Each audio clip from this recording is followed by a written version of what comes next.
예수님, 요즘 수행이나 명상 관련된 정보들이 되게 많아지면서 굳이 수행센터나 혹은 스승을 친견하지 않더라도 수행 방법들을 접할 수 있는 경로들이 많은 것 같습니다.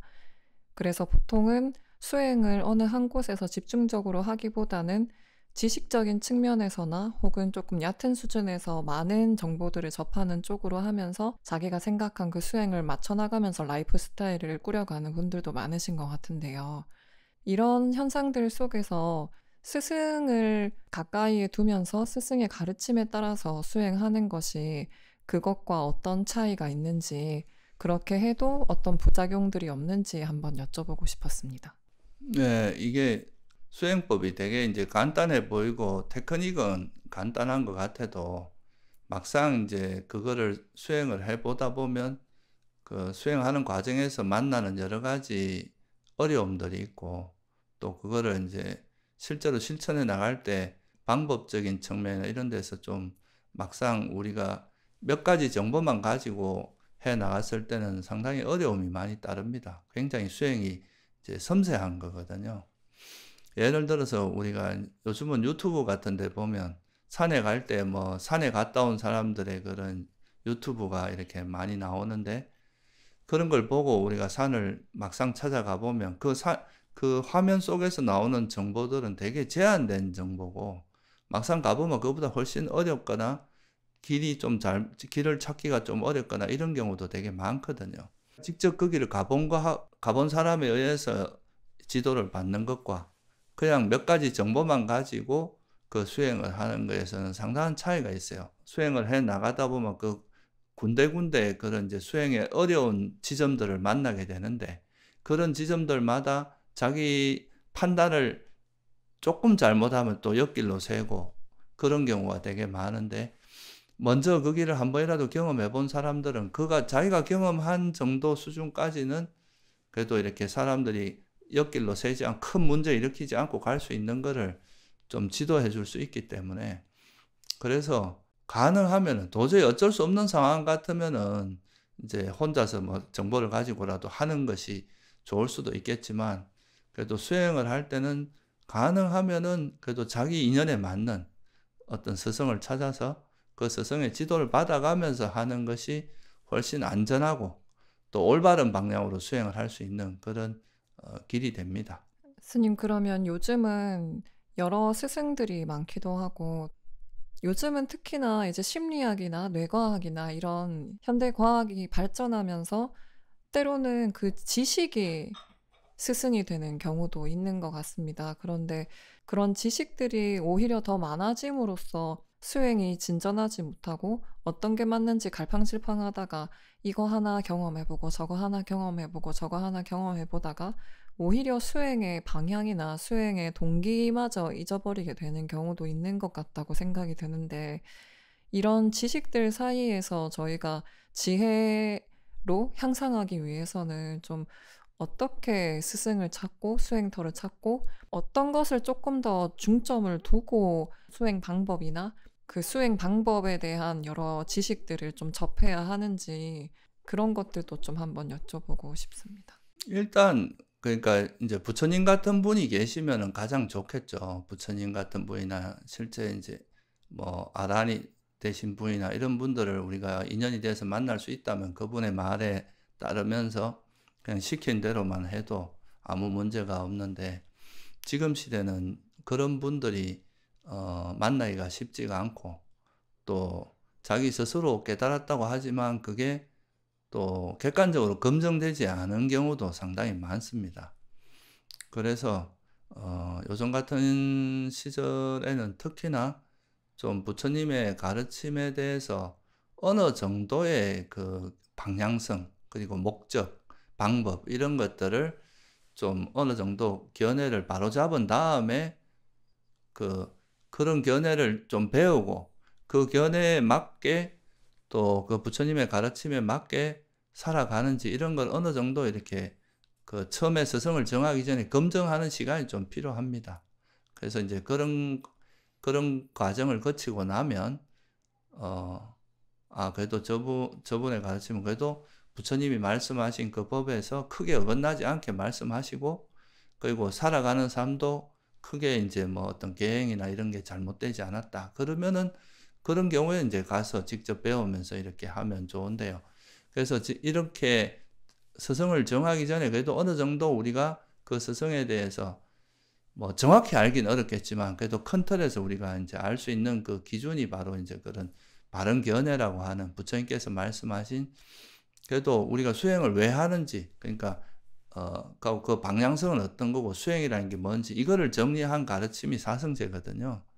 그래서 적어도 그 부처님이 말씀하신 그런 사성제의 가르침에서 그 사성제의 가르침이 뭐 한마디로 말하면 고성제는 그러니까 이 세상에 있는 현상의 본질이 정말 이게 무상하고 괴로움이고 정말 나라고 할 만한 게 없다는, 이 세상에 있는 우리가 경험하는 모든 세상의 본질을 이야기한다면, 이걸 모르기 때문에 뭐가 일어나냐면 집착이 일어나고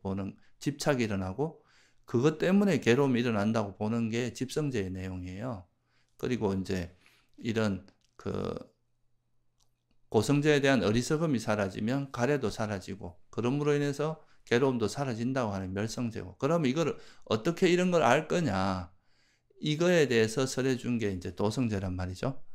그게 이제 팔정도로 이야기하는 거고. 그래서 여기 지금 제가 말씀드린 이런 간단한 요 내용 정도는 우리가 알고 수행을 해야 올바른 길을 갈 수 있고, 또 이거를 제대로 알려줘야 우리가 수행의 길을 찾을 수 있단 말이죠. 그래서 이제 이 기준을 가지고 여러분들이 나름대로 이제 이제 수행을 지도하는 분들의 가르침을 좀 들어보고 그걸 이렇게 좀 검증을 해본 다음에, 그리고 또 아무리 훌륭한 스승이 있어도 또 자기하고 인연이 잘 맞는 분들이 있거든요. 그러면 이제 그 인연이 잘 맞는 그런 스승을 찾은 다음에 뭐 직접 찾아갈 수도 있고 여러 가지 방법을 써서 그래 검증한 다음에, 그렇게 해서 그래도 이제 자기가 믿을 만한 그런 분이 있으면 그분의 그렇게 스승을 정하고 나면 그 다음에는 그 스승에 좀 믿고 전적으로 그래도 따라가면서 그래도 어느 정도 시간을 두고 수행해 가면서 그걸 이제 확인해 나가는 그런 시간이 좀 필요하다. 그래서 그 기준이 되는 거는 부처님이 말씀하신 그 핵심적인 가르침의 내용이 사성제거든요. 그러니까 그 사성제를 기준으로 해서 그 사성제에 맞게 써라느냐. 그리고 이제 청정도론에 보면 그 스승을 정하는 기준에 대해서 제일 중요한 건 이런 진리를 깨달은 분이 제일 좋겠죠. 그죠? 그게 안 되면은 그래도 뭐 아라한이, 부처님 같은 분이 최고 좋고, 그래도 안 되면 아라한이라든가, 그래도 안 되면 뭐 아나함이나, 그러니까 이제 그 성자분들이 좋고, 그것도 안 되면은 뭐 경전에 통달하신 분, 이렇게 쭉 설명이 되어 있는데, 그런 조건을 다 충족 못한다 하더라도 그래도 부끄러움을 아는 자라면 그래도 스승이 될 수 있다, 이렇게 이야기해요. 그게 뭐냐 하면, 부끄러움을 아는 사람은 양심과 그런 수치심, 그런 게 있는 사람들은 적어도 자기 이익을 위해서 남을 안 좋은 방향으로 끌어간다거나 그렇게 하진 않는다는 거죠. 타인을 나의 이익에 활용한다거나 이러진 않고, 그래도 그 사람이 성장하고 올바른 길로 가고 괴로움에서 벗어나기를 바라는 그런 기본적인 마음을 가지고 있는 분이기 때문에, 그런 분에게 지도를 받으면 이제 적어도 잘못된 길로 가지는 않기 때문에 최소한의 조건이 그거라는 거예요. 그래도 부끄러워할 줄 아는, 부끄러움을 아는 사람, 그런 분을 만나서 배우다가 또 거기서 자기가 이제 뭐 좀 부족한 게 있으면 또 더 나은 스승을 찾아갈 수도 있겠지만, 그래도 어느 정도 스승을 정해서 그 스승의 가르침을 따라서 수행하는 것이 안전합니다. 왜냐하면 이 수행이라고 하는 것이 대부분 이제 우리가 물리적으로 이제 눈에 보이는 거라기보다 마음을 닦는 거잖아요. 그럼 이건 보이지도 않고 이제 검증하기도 쉽지 않은데, 이거를 또 그러고 자기 마음을 닦을 땐 자기 감정이나 자기 고집, 자기 견해 이런 것들이 굉장히 우리 마음은 좀 복잡하게 얽혀 있습니다. 그래서 이걸 스스로 이제 그런 걸 발견해서 이 매듭을 풀어 나가는 게 참 쉽지가 않아요. 오히려 자기 스스로가 자기를 보기 굉장히 어렵거든요. 그래도 이제 눈 밝은 스승이 있으면 그 자기의 그런 얽혀 있는 걸 옆에서 이렇게 좀 지적을 해주고 충고를 해주고 조언을 해준다 보면 그런 문제를 스스로 발견하기가 쉽거든요. 그래서 이 수행이라는 것이 홀로 가기에는 좀 위험한 요소가 많습니다. 경전에도 보면 스스로 갈 수 있는 사람은 수다원이에요. 수다원이 되면은 이제 수행의 길에 대해서 확신이 생기고 길을 확실히 자기가 알고 있기 때문에 그때부터는 자기가 뭐 어떤 식으로 수행해도 일곱생 내로 아란이 될 수 있을 만큼 이제 딱 안전지대에 들어가는 건데, 그렇게 되기 전까지는 좀 홀로 가기는 어렵기 때문에, 그래서 기본적으로 첫 번째는 자기가 나름대로 이제 불교에 대한 아주 기본적인 지식은 갖고 있는 게 좋다. 그래야 우리가 저분이 올바른 길을 가는지 안 가는지 그거를 좀 검증할 수 있는 수단이 될 수 있을 거 아니에요, 그죠? 그 기준이 사성제라고 볼 수 있고, 그리고 이제 이 기준에 따라서 이렇게 자기 나름대로 자기 인연에 맞는 스승을 가르침을 이렇게 쭉 접해서 배우다 보면, 그래도 이 가르침에 따르면 내가 그래도 올바른 길을 갈 수 있겠다. 그런 확신이 어느 정도의 그런 확신이 들 때 그 스승을 따라서 수행하면은 그게 제일 좋지 않을까 생각합니다. 예수님, 감사합니다.